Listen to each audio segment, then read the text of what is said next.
Halo Sobat Qurani Marim yang terkasih, jumpa lagi dengan saya Pastor Yos Fernandes Mamatus dalam Renungan Harian Selasa 2 Agustus 2022. Apa kabar? Saya berharap Anda semua tetap dalam keadaan baik, sehat, dan tetap semangat. Lama rasanya tidak menyapa Anda dalam Renungan Harian di channel ini. Rasanya rindu sekali ingin menyapa Anda seperti sebelum-sebelumnya. Bapak Ibu Saudara-saudara yang terkasih, mari kita siapkan hati kita untuk mendengarkan dan merenungkan sabda Tuhan. Mari kita tandai diri kita dengan tanda kemenangan Kristus, dalam nama Bapa dan Putra dan Roh Kudus. Amin.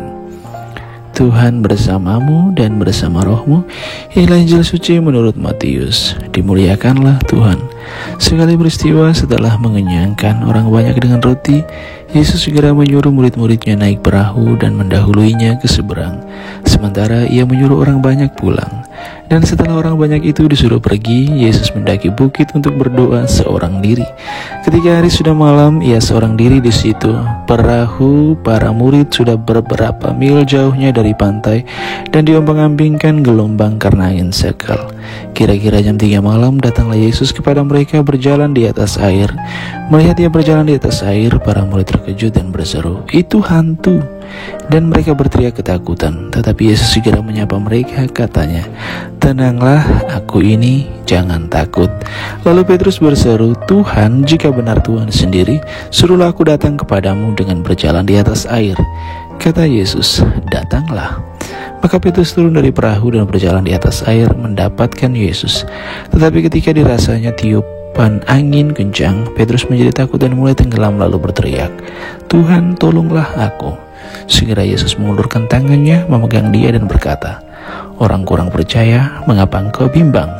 Keduanya lalu naik ke perahu dan redahlah angin. Dan mereka yang ada di perahu menyembah dia, katanya, "Sungguh engkau anak Allah." Setibanya di seberang, mereka mendarat di Genesaret. Begitu Yesus dikenal oleh orang-orang setempat, mereka memberitahukannya ke seluruh daerah. Maka semua orang sakit dibawa kepadanya. Mereka memohon supaya diperkenankan menjamah jubah-jubahnya. Dan semua orang yang menjamah dia menjadi sembuh. Demikianlah sabda Tuhan. Terpujilah Kristus. Sahabat Qurani Marim yang terkasih, Injil yang kita dengarkan barusan mengisahkan tentang para murid yang diombang-ambingkan gelombang laut karena angin sakal. Dalam situasi dan keadaan yang genting itu, Yesus datang menghampiri para murid dengan berjalan di atas air. Para murid tidak mengenali Yesus.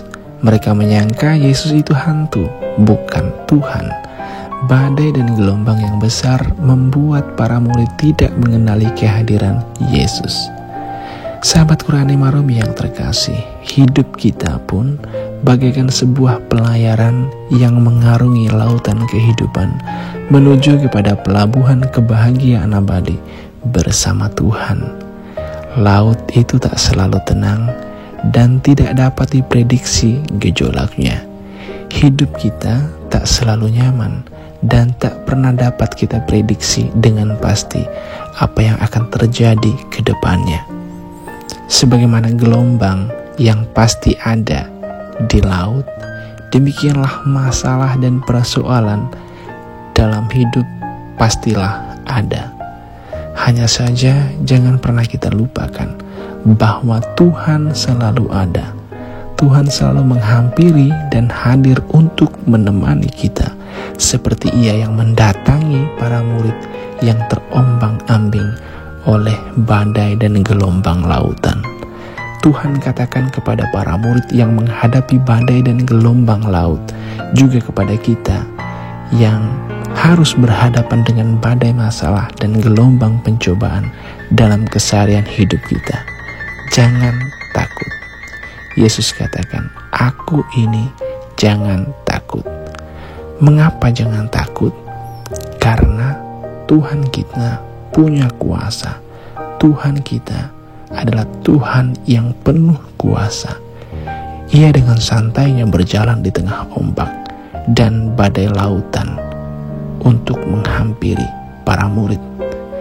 Ia lebih berkuasa dari apapun, lebih berkuasa dari berbagai badai dan gelombang yang menerpa kita di dalam keseharian hidup kita. Sahabat Quran yang terkasih, rasa kurang percaya dan kebimbangan serta keraguan akan kuasa Tuhan membuat seseorang tenggelam dalam badai dan gelombang persoalan hidupnya. Sebagaimana Petrus yang hampir tenggelam ke dalam laut karena kurang percaya. Kendati demikian, meskipun manusia itu kurang percaya, tetapi tangan Tuhan tidak akan terlambat untuk menolong. Seperti Petrus yang ditolong meski Tuhan tahu ada keraguan dan ketidakpercayaan dalam diri Petrus. Tuhan selalu mendengarkan seruan minta tolong dari semua orang yang berseru kepadanya. Sebagaimana Petrus yang berseru, "Tuhan, tolonglah aku." Dan Tuhan segera mengulurkan tangannya sebelum Petrus benar-benar tenggelam dan dibenamkan oleh lautan dan gelombang. Semoga iman kita akan kuasa Tuhan selalu diteguhkan dan dikuatkan agar kita tidak tenggelam dan hancur oleh badai masalah dan gelombang pencobaan. Jangan takut, percayalah. Tuhan memberkati.